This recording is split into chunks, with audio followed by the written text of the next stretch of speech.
सर्वप्रथम जगभरातील शिवभक्तांना शिवराज्याभिषेक सोहळ्याच्या मी खूप खूप शुभेच्छा देतो।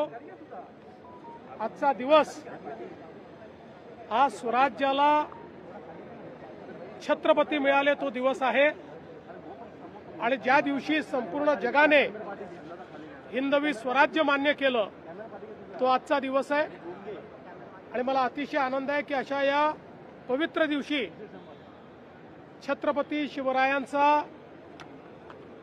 20 फुटी ब्रॉन्झचा पुतळा त्याचं अनावरण नवी मुंबईच्या विमानतळावर झालेलं आहे।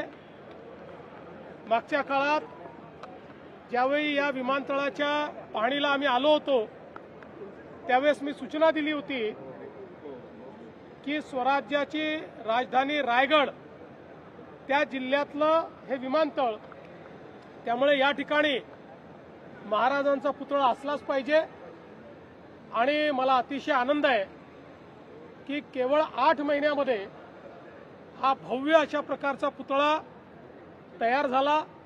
आज आम्ही त्याचं अनावरण केलं आहे आणि मला विश्वास आहे या आंतरराष्ट्रीय विमानतळावर येणारा आणि जाणारा प्रत्येक प्रवासी हा महाराजांच्या या प्रतिमेतून, महाराजांच्या पुतळ्यातून, महाराजांच्या स्मारकातून त्या ठिकाणी